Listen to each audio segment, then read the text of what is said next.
جس کے دل میں حضور کی محبت ہے. اب یہ ایک الگ عنوان ہے کہ انسان کو, مومنوں کو, مسلمانوں کو ہر چیز سے زیادہ رسول سے پیار کرنا ہے. یہ ایک الگ عنوان ہے. میں آپ کو یہ بتانا چاہتا ہوں کہ وہ حضور امتیوں سے کتنا پیار کرتے. سبحان اللہ. بولیے نا ایک بار, ہاتھوں کو اٹھا کر.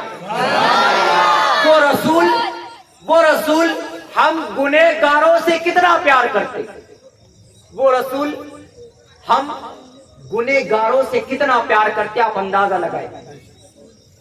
ام المومنین حضرت عائشہ صدیقہ سلام اللہ علیہا فرماتی کہ حضور علیہ السلام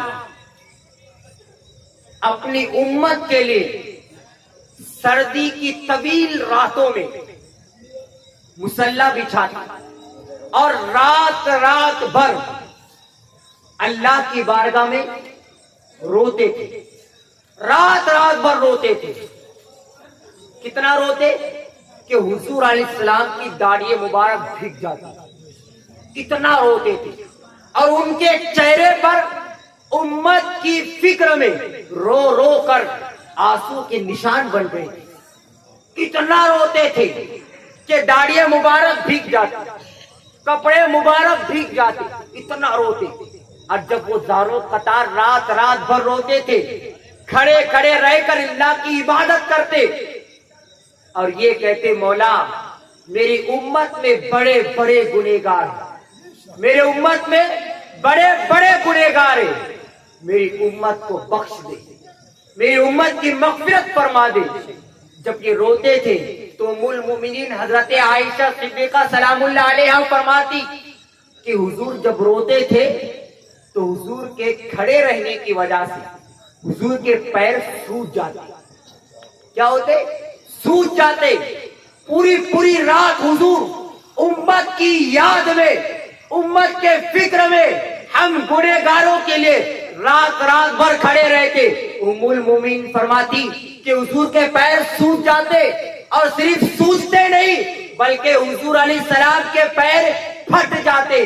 اور رات بھر کھڑے رہنے کی وجہ سے جب پیر پھٹ جاتے تو اس میں سے خون کے فوارے نکلنے لگتے. رات بھر جب حضور امت کی یاد میں روتے تھے تو پیر سوجتے, سوجنے کے بعد پھٹتے اور پھٹنے کے بعد خون کے فوارے نکلنے لگتے. ام المومنین فرماتی, یا رسول اللہ بس کیجیے, اللہ آپ کی امت کو بخش دے گا, اللہ آپ کی امت کو معاف کر دے گا, اللہ آپ کی امت کو جنت میں داخل کر دے گا. میرے آقا کہتے, عائشہ تمہیں نہیں پتا, میری امت میں بڑے گنہگار ہیں, میری امت میں بڑے گنہگار ہیں. مجھے آج رو لینے دو, مجھے آج میرے اللہ کو منا لینے دو, اس لیے کہ میں سب کچھ برداشت کر سکتا لیکن اپنی امت کو مصیبت میں نہیں دیکھ سکتا.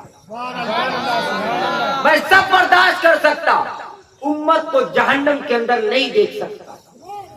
اس طرح سے حضور رات بھر روتے تھے. مجھے بتاؤ نا, آج ہماری ماں ہم سے پیار کرتی, آج ہمارا باپ ہم سے پیار کرتا, آج ہمارے دوست احباب ہم سے پیار کرتے, ہمارے رشتہ دار ہم سے پیار کرتے. مجھے بتائے, کیا کسی نے ہمارے لیے راتوں کو مصلی بچھایا؟ کیا کسی نے ہمارے لیے جنت میں لے جانے والی اس طرح کامیاب کوشش کی؟ یہ رسول اپنی امت سے کتنا پیار کرتے کہ رات بھر رو رہے صرف امت کے لیے. ایک حدیث, ایک روایت میں آپ کے سامنے پیش کرتا. ہو سکتا یہ روایت, یہ حدیث آپ کی زندگی کے اندر انقلاب پیدا کرے. مولانا روم فرماتے, سن لیے یہ روایت, مولانا روم فرماتے کہ ایک مرتبہ جبرائیل علیہ السلام نے اپنے اللہ سے کہا, مولا میں حضور کا دیدار کرنا چاہتا. کیا کہا؟ بولیے آپ کو بولنا پڑے گا. تقریر میں مزہ اسی وقت آتا ہے کہ کچھ مقرر کہے اور کچھ بیٹھی ہوئی عوام کہے. دیکھیں, آپ یہاں بیٹھے تو آپ کو کچھ سننا ہے, اور صرف سننا نہیں ہے بلکہ سمجھنا بھی ہے اور سمجھ رہے اس وقت سمجھ میں آئے گا جب آپ کو کوئی بات اچھی لگی تو آپ جواب میں کیا کہیں گے؟ آپ کا یہ سبحان اللہ کہنے پر آپ کو ثواب ضرور ملے گا، لیکن خطاب کرنے والے کو یہ سمجھ میں آتا کہ آپ کو میری گفتگو سمجھ میں آ رہی ہے، تو آپ کو جگہ جگہ پر یہ سبحان اللہ بے شک الحمدللہ یہ بار بار کہہ کر یہ بتانا ہے کہ ابھی ہم بیدار ہیں، ابھی ہم آپ کی گفتگو کو سمجھ رہے ہیں، تو کہے گے نا۔ یہ روایت سنیں، مولانا روم فرماتے حضرت جبرائیل نے خدا سے کہا میں حضور کو دیکھنا چاہتا، تو اللہ نے اجازت دی، جبرائیل کو اجازت دی۔ جبرائیل کون ہے؟ کون ہے؟ ہاں کون ہے؟ فرشتوں کے سردار، یہ ملائکہ کے استاد ہیں، فرشتوں کے سردار۔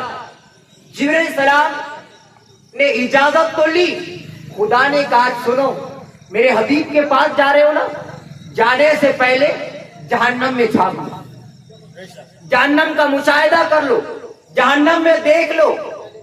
جبرائیل السلام نے جہنم میں جھانکا، مشاہدہ کیا، جہنم کو دیکھا، اور جب حضور کے پاس تشریف لائے تو کیا دیکھا کہ حضور علیہ السلام نے جبرائیل سے کہا، پہلے تو جبرائیل تشریف لائے تو سب سے پہلے جبرائیل نے کہا اللہ نے آپ کو سلام بھیجا۔ کیا کہا؟ اللہ نے آپ کو سلام بھیجا۔ یا رک کر ایک بات میں آپ سے پوچھنا چاہتا، نبی پر سلام بھیجنا کس کی سنت؟ کس کی؟ اللہ کی۔ تو وہ جبرائیل کہتے اللہ نے آپ کو سلام بھیجا، نبی نے سلام قبول کیا، اور پھر کہا جبرائیل کیا بات ہے، آج آپ کے چہرے پر خوشی کے آثار نظر نہیں آتے، آج آپ کا چہرہ مایوس نظر آتا، کیا بات ہے؟ جب بھی آپ آتے تھے مسکراتے تھے، چہرے پر تبسم ہوتی تھی، آپ کا چہرہ کھلا ہوا نظر آتا، لیکن کیا بات ہے آج آپ مسکراتے نہیں، آپ کا چہرہ افسردہ نظر آتا، کیا بات ہے؟ تو جبرائیل کہتے یا رسول اللہ آج میں کیسے مسکراؤں گا، جب میں آپ کے پاس آنے لگا تو میرے خدا نے کہا کہ پہلے جہنم میں جھانک لو۔ یا رسول اللہ میں نے جہنم میں دیکھا جناب نوح کی قوم جہنم میں عذاب بھوگ رہی ہے، یا رسول اللہ جناب ابراہیم کی قوم کو میں نے جہنم میں دیکھا، جناب آدم کی قوم کو جہنم میں دیکھا، جناب داؤد کی قوم کو جہنم میں دیکھا۔ جب یہ کہا تو خاموش ہو گئے، اتنا کہا اور خاموش ہو گئے۔ حضور علیہ السلام نے کہا جبرائیل آگے بولو، لیکن جبرائیل آگے نہیں بولے، خاموش ہو گئے۔ زبان میں اتنی طاقت نہیں جبرائیل علیہ السلام کی کہ وہ یہ کہہ سکے کہ یا رسول اللہ میں نے آپ کی امت کو بھی جہنم میں دیکھا، اتنی طاقت نہیں۔ کیوں کہ جبرائیل جانتے یہ وہ رسول ہے جو مکہ کی گلیوں میں کانٹوں پر چلنا تو گوارا کر سکتے ہیں، جو پتھروں کو کھانا تو گوارا کر سکتے ہیں، جو مکہ مکرمہ سے نکالے جانے پر مدینہ کی طرف ہجرت کرنا تو گوارا کر سکتے ہیں، جو احد کے میدان میں اپنے دندان کو شہید کروانا تو گوارا کر سکتے ہیں، لیکن اگر میں یہ کہہ دوں کہ آپ کی امت کو بھی میں نے جہنم میں دیکھا تو نبی یہ برداشت نہیں کر سکتے، سب مصیبت جھیل سکتے، سب تکالیف کو برداشت کر سکتے، لیکن امت کا مشکل میں پڑنا یہ برداشت نہیں کر سکتے، امت کا مصیبت میں گر جانا یہ برداشت نہیں کر سکتے۔ لیکن میرے نبی کا اصرار بڑھ گیا، نبی بار بار کہنے لگے جبرائیل آگے بولو، آگے بولو۔ جب نبی کا اصرار بڑھا تو جبرائیل نے کہا ہاں یا رسول اللہ میں نے آپ کی امت کو بھی جہنم میں دیکھا، آپ کی امت بھی عذاب بھگت رہی تھی۔ جب حضور علیہ السلام نے جبرائیل سے اتنا سنا تو آقا کریم کی آنکھوں میں آنسو آ گئے، اور جب حضور علیہ السلام نے یہ سنا تو گویا جبرائیل کو بھول گئی. مولانا روم کہتے گویا کہ حضور جبرائیل کو بھول گئے اور نکل گئے اپنے حجرے سے, اور حضور علیہ السلام نے اپنا رخ جنگل کی طرف کیا. ایک دن ہو گیا حضور نہیں دکھ رہے. ایک رات ہو گئی حضور نظر نہیں آتے. دوسرا دن نکل گیا حضور نظر نہیں آ رہے. دوسری رات گزر گئی حضور نظر نہیں آتے. تیسرا دن نکل گیا. مدینے میں سب بے چین بے قرار پریشان کہ حضور کہاں گئے. چھوٹے چھوٹے بچے اپنے ماؤں سے کہتے, ماں جس طرح اللہ نے آسمان پر عیسیٰ کو اٹھا دیا, کیا ایسے ہمارے رسول کو بھی اٹھا دیا؟ رسول نظر نہیں آتے. صحابہ بے چین بے قرار. کیوں؟ کہ صحابہ حضور سے اتنا پیار کرتے کہ جب صحابی کو اگر بھوک لگتی اور کھانے کے لیے کچھ نہیں ہوتا تو صحابہ کہتے اگر ہم حضور کو دیکھ لیتے تو ہماری بھوک مٹ جایا کرتی. بھوک مٹ جایا کرتی. 3 دن ہو گئے کسی کے گھر میں چولہا نہیں جلا. بھوک کی شدت بھی ہے اور نبی کا چہرہ بھی موجود نہیں ہے. کیا عالم ہوگا؟ سب کے سب صحابہ بے چین بے قرار حضور کو تلاش کرنے لگے, لیکن حضور نظر نہیں آتے. تو سب کے سب صحابہ جمع ہو گئے اور کہا کہ آپ حضور کو جنگلوں میں تلاش کریں گے. سب کے سب صحابہ جب جنگل کی طرف نکلے تو کیا دیکھا؟ ایک جنگل کے اندر ایک چرواہا اپنی بکریوں کو چرا رہا تھا, اور اس طرح سے وہ کھڑا تھا, لکڑی کو گردن پر رکھ کر اس طرح سے اس کو پکڑ کے وہ کھڑا تھا. مولانا روم کہتے یہ صحابہ اس چرواہا کے پاس گئے اور اس سے کہنے لگے, کیا تم نے ہمارے نبی کو دیکھا؟ کیا تم نے ہمارے رسول کو دیکھا؟ کیا تم نے ہمارے آقا کو دیکھا؟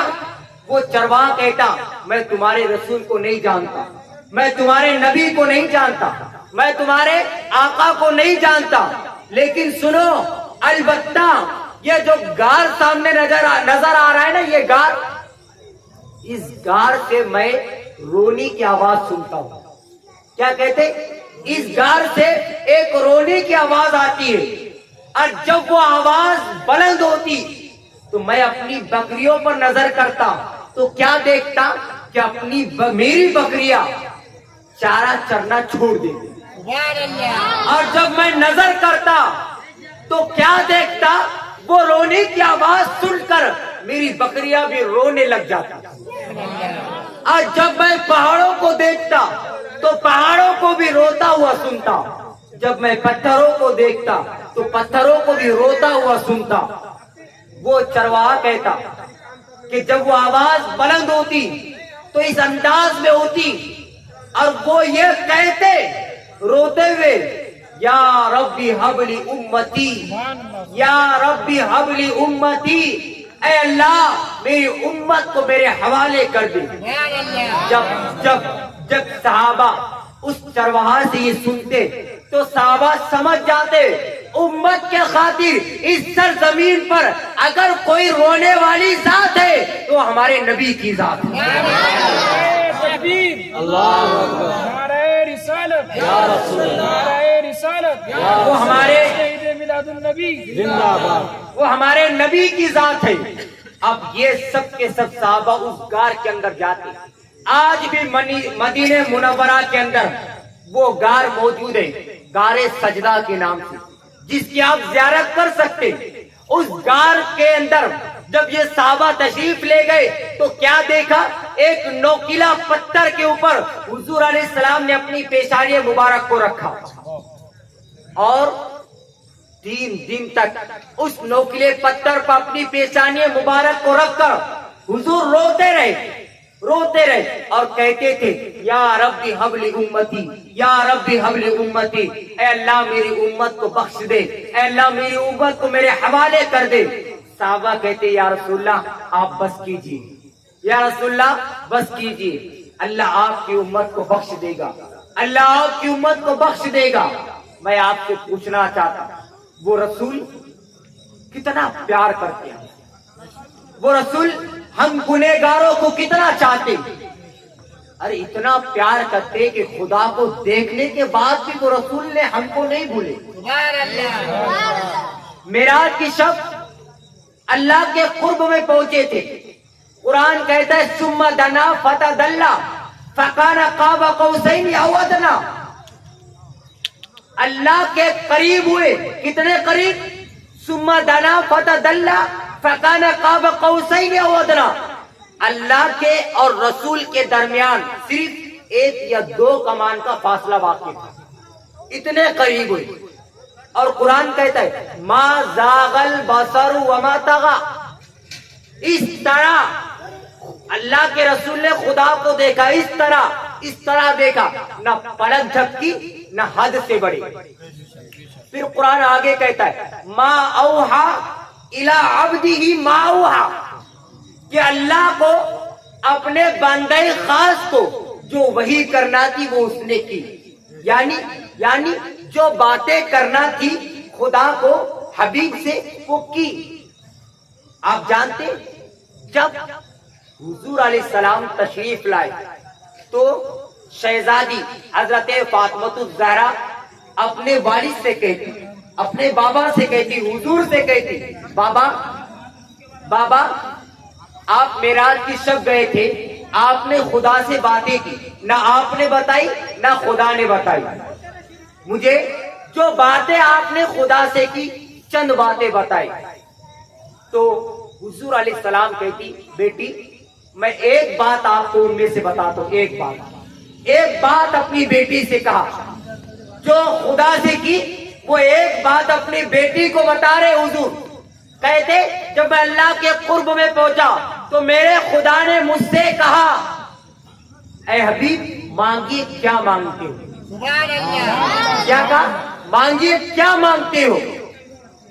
اور رسول فرماتے میرے خدا نے مجھ سے یہ جملہ 1 بار 2 بار نہیں 70,000 مرتبہ کہا۔ کتنے؟ 70,000 مرتبہ۔ تو بیٹی کہتی بابا آپ نے کیا کیا مانگا، آپ نے کیا کیا مانگا؟ تو جبرائیل تو حضور علیہ السلام کا جواب سنے، آقا فرماتے بیٹی میرا خدا مجھ سے جب کہتا مانگیے کیا مانگتے ہو، مانگیے کیا مانگتے ہو، میں اس وقت یہی کہتا مولا میری امت کو میرے حوالے کر دے۔ فرماتے اللہ کے رسول گویا کہ 70,000 مرتبہ میرے رب نے مجھ سے کہا حبیب مانگیے کیا مانگتے ہو، تو میں نے 70,000 مرتبہ جواب میں خدا سے یہی کہا اے مولا میری امت کو بخش دے اور میری امت کو میرے حوالے کر دے۔ اندازہ کریں کتنا چاہتے حضور، کتنا چاہتے، خدا کو دیکھ رہے، خدا کا دیدار کر رہے، خدا سے باتیں کر رہے، لیکن پھر بھی اپنی امت کو یاد رکھ رہے، اپنی امت کے بارے میں فکر کر رہے۔ تو اللہ کے رسول فرماتے جب میں نے کہا کہ میری امت کو میرے حوالے کر دے تو میرے رب نے مجھ سے وعدہ کیا، میرے رب نے مجھ سے وعدہ کیا اے حبیب ہم آپ سے وعدہ کرتے قیامت کے دن آپ کے گنہگار امت کو نہیں دیکھیں گے، آپ جس کو کہیں گے ہم اس کو جنت میں داخل کریں گے، آپ جس کو کہیں گے ہم اس کو جنت میں داخل کریں گے۔ کتنا کرم ہے اس نبی کا ہم پر، کتنا احسان ہے اس نبی کا ہم پر۔